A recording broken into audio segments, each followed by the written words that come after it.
What is peace? And is it something we even really want? For a while, I've been trying to obtain peace, and it's just recently been brought to my attention that it may not even be something one should want. For peace implies no ups and no downs, because what goes up must come down, what goes down must go up. This is the ebb and flow of life. This is the yin and yang. And when you really think about it, you can't help but wonder if this is something that we should even want, something that should even be desired.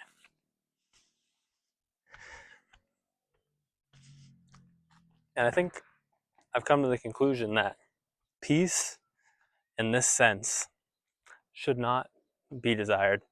And it isn't something that we want, because that is some of the best parts of life. Well, the best parts of life are our ups and our downs. Valleys create our mountains. And I think the goal isn't to not have valleys and not have mountains, but the goal is to, while you're in the valley, look at the peaks and knowing that soon you will conquer them. And while you're at the peak, realize that the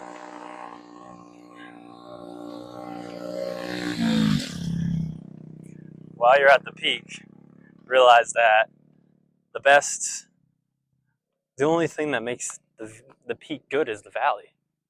If there was no,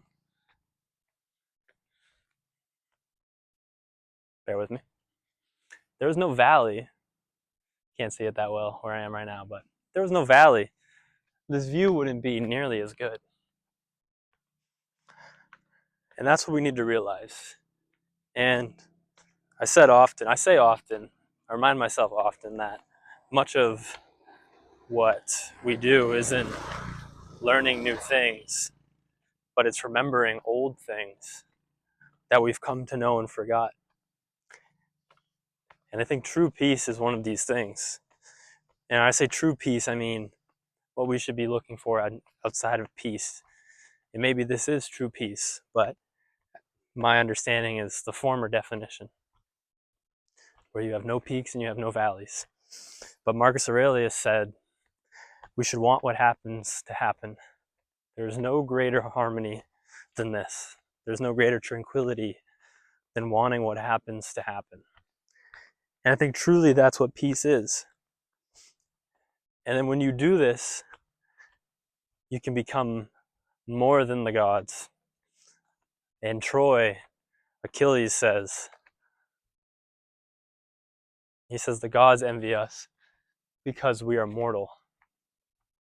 And I think that's part of it.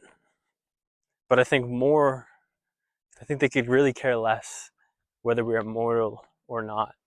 I think what they really envy about us is the fact that we have valleys and that we have peaks. And to truly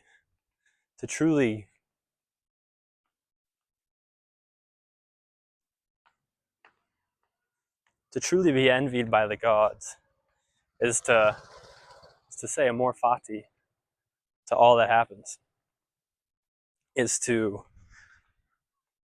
want what happens to happen.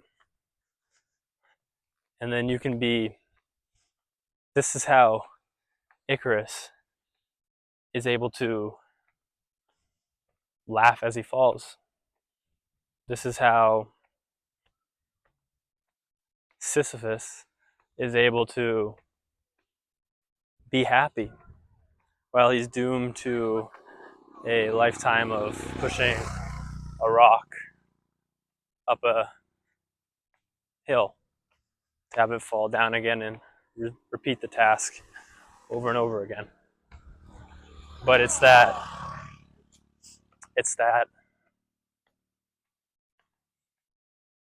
laughing at your falls.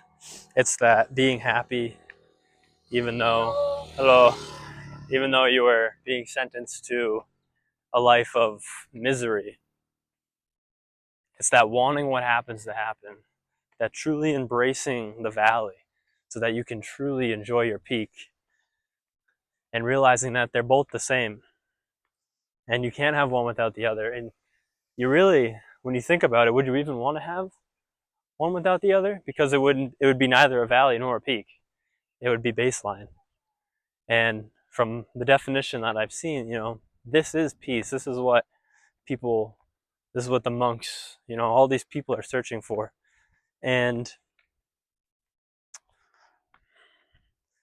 I just don't see it, now that I think about it more, I don't see it as something that should really be desired, because there's nothing human about it.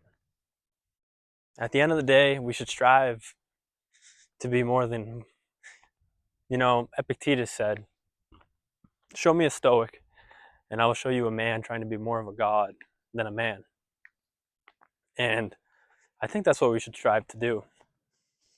But we should never want to be fully God, because to be better is to be envied by the gods, is to be fully man and fully God at the same time.